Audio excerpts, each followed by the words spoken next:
So today our topic of discussion is on the primary market. So first of all we start with the capital market because the primary market one of the part of the capital market. So what is a capital market? This is a market where investment instruments like bond, equities are traded. It is known as a capital market. The primary role of this market is to make investment from investors who have a surplus fund to the ones who are running a deficit.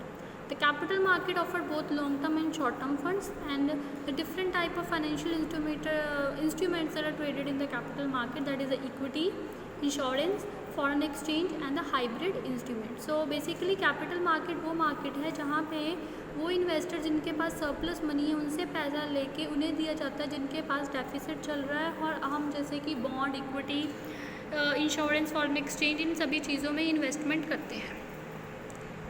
Capital market आगे दो parts में divided है, that is a primary market और secondary market. Now what is a primary market?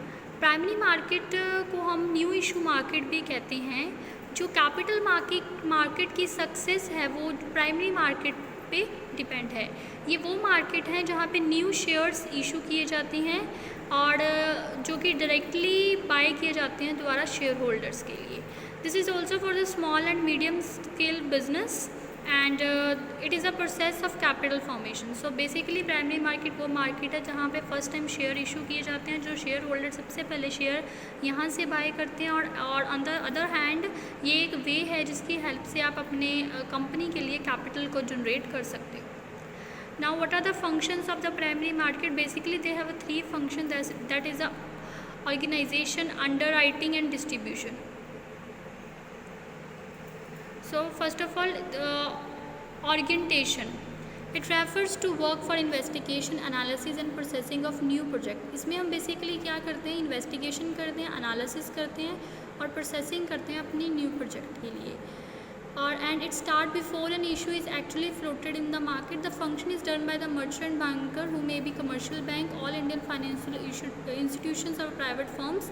Eight present financial institution और private firm also perform this function. So ये function basically financial institutions करते हैं या कमर्शियल बैंक्स करते हैं या मर्चेंटाइज बैंक करते हैं. करते क्या है? ये इन्वेस्टिगेशन करते हैं, एनालिसिस करते हैं या प्रोसेसिंग करते हैं न्यू प्रोजेक्ट प्रपोजल के लिए. तो उससे पहले ही इन्फॉर्मेशन को, जब हम प्रपोजल से पहले ही हम जब इन्फॉर्मेशन को कलेक्ट करते हैं उसको हम ओरिएंटेशन कहते हैं. The second is a under writing.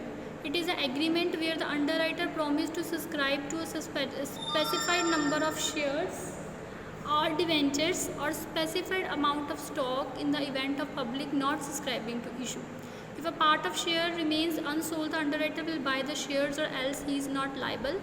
Thus, underwriting is a guarantee for marketability of shares. There are 2 types of underwriters in India: institutional, LIC, UTI, IDBI, ICs and non-institutionals are brokers. So basically underwriters क्या हैं? Underwriters are the person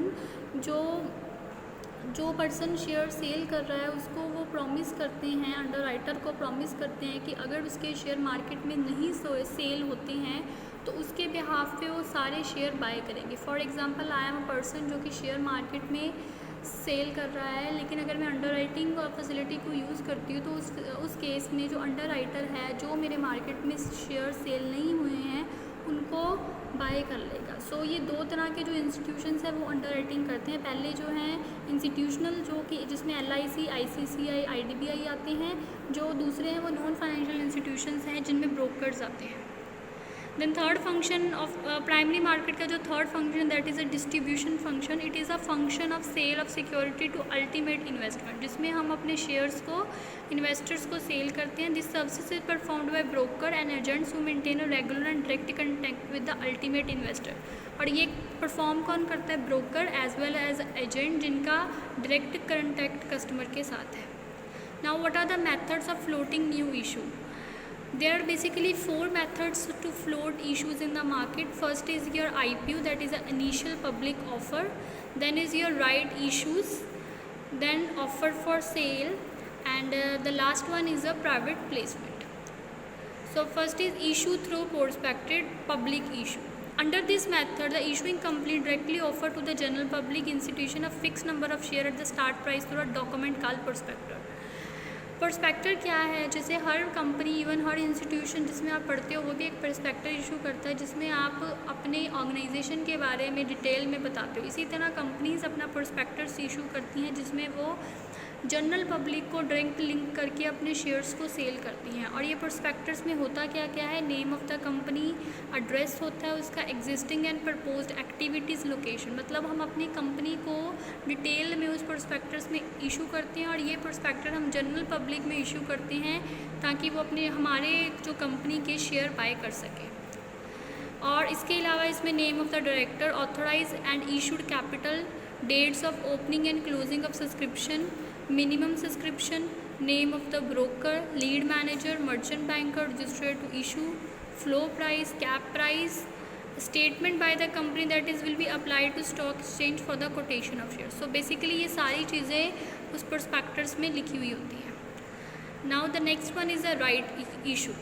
According to the section 18 of the Company Act 1956, if a public company wants to increase its subscribed capital by allotment of further share after 2 years from the date of its formation or 1 year from the date of its advertisement, whenever it's earlier, should offer share first to its existing shareholder in proportion to the share held by them at the time of the offer. So basically right issues क्या है, according to company act 1956 के according that अगर कोई company अपनी share capital को, subscribe capital को increase करना चाहती है तो जब वो शेयर्स को अपने एग्जिस्टिंग शेयर होल्डर्स को ऑफ़र करती है उसे हम राइट इशू कहते हैं। इसमें क्या क्या कंडीशंस है, that we have to give the notice should be specify the number of share it issues and the time given to acceptance not be less than 15 days and right of shareholder to renounce the offer in the favor of others. Now the offer for sale. What is the offer for sale? Promoter place his share with an investment banker, bought out dealer or sponsor who offer it to the public at a later date. Promoter invest banker public hold on a period is 30 days to more than a year. Bought out dealer decides the price after analyze availability, the designation period, promoter's background and further projection. Bought out dealer shed share at a premium to the public.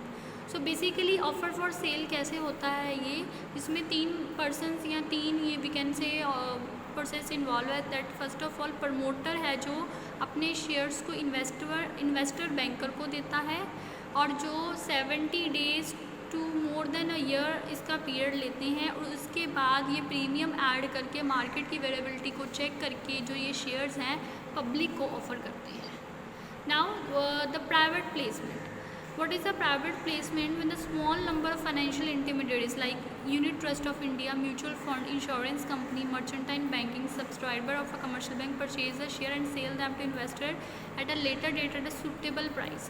This is a private placement कि जब ये companies financial intermediaries हैं जो कि shares को issue करके अपने suitable price पे उसको जो इन्वेस्टर्स को सेल करते हैं उसको हम क्या कहते हैं, प्राइवेट प्लेसमेंट कहते हैं। इसके एडवांटेजेस क्या है? This is a very cost effective and this is a very time effective and this is a access effective.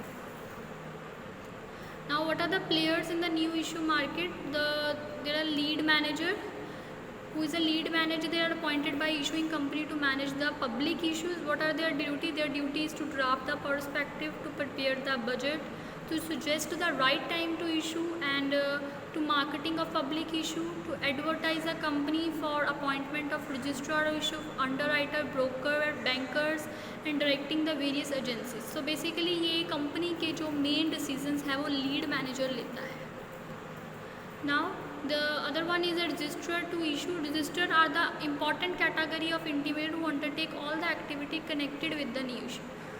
What are their duties? They receive the share application from various collection centers. They recommend the basis of allotment and they arrange for the dispatching of shares. So basically what their function is to manage the issue of share, उसकी जो documents जो intermediaries हैं उनके साथ dealing करने. And they also hand over the details of share allocation to another and register to issue retain record. और ये record बना के रखता है of at least 6 months. Now the underwriting is a contract by mean a person give insurance to the insurer to effect the formal would subscribe to security in event of non-subscription by the person whom they are offered. The person who is insured is called the underwriter. So underwriter कौन है? जो ये insurance देता है that अगर उसके shares, अगर जो इशूअर है उसके शेयर्स को नहीं बाय करता तो वो उसके सारे शेयर्स को बाय करेगा. सो अंडरराइटर इज़ अ पर्सन जो आपको इंश्योरेंस देता है. ड्यूटीज़ क्या है इसकी?